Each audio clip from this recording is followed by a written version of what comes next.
Well, of course, as someone from the United States, um, who's relatively well educated, um, the European city is a kind of ideal in the sense that um, when we come to Europe, we come to Paris or we come to Madrid or Barcelona or Florence. We tend to be um, thrilled with the idea of walking in the city, um,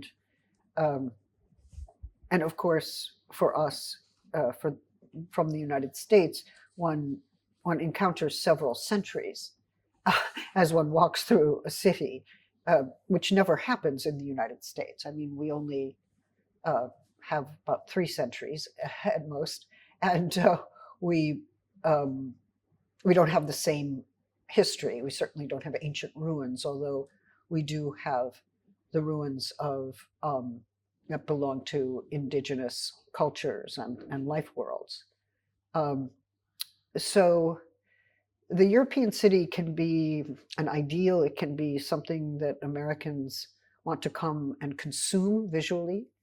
At the same time, there's always now, for me, a sense that the city is a place where you encounter the fact of migration, and you also encounter the extraordinarily wealthy shops, the Fendi and the Gucci, the Dior, and then, of course, homelessness on the street, um, enormous economic inequality. So I think it's no longer possible as an American to visit the European city as some kind of ideal place, um, an object for visual consumption. Oh, I was able to leave the US and enter into this magical world. I mean, there's still, of course, always great beauty. I think Barcelona has great beauty. It also has great suffering. And there are many struggles, economic um, and social here, that one cannot avoid and one should not avoid. It's hard to be an American without being a tourist in a European city, but I think there might be a counter tourism that is possible, where you enter the city and you try to meet people who live here, or you find your friends, or you make friends, and you see how people live in their homes and what their schools are like and what their everyday struggles are. And that's when you enter into a different life of the city, when you become close to people who live there, or you stay for a while and have some sense of what it is to inhabit the city as uh, as someone who really lives here. I mean, I've never really lived in Europe in that way. I studied in Germany as a young person. I have spent sometimes months of the year in Paris. Uh, Certainly visit London a great deal, but I'm always at a visual distance from the life of everyday people.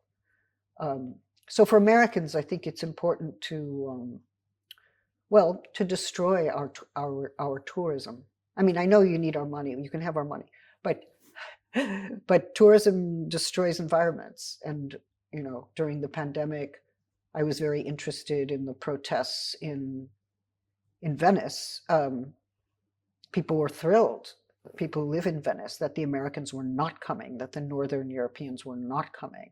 And they thought, well, we can regenerate our water and our wildlife, and we can have clean streets and have our restaurants back and let prices fall so that we can eat in our own restaurants. So the anti-tourist movement in Venice was very interesting to me. And I thought, okay, maybe for ecological reasons, for economic reasons, Americans need to stop being tourists. If you want to come to a city like Barcelona, then come and live here with people and help contribute to the community, be part of the life. But this is not a landscape for visual or uh, your visual consumption or your consumption more generally. I think the tourist industry has not only made our air more toxic with the planes but also people who are tourists don't take care of the environment. They expect someone else to clean up after them. They impose their culture, their language, their habits. They don't find out what it is to live here or try to live according to um, local conventions. They're not interested in the local way of life, and that strikes me as wrong. Um, so although I confess to having a high romance with European cities as a young person, and I still have very important social and public engagements in many European cities, I'm now uh, trying to figure out how to be in a European city without being a destructive tourist. And I think that is an obligation of people in general.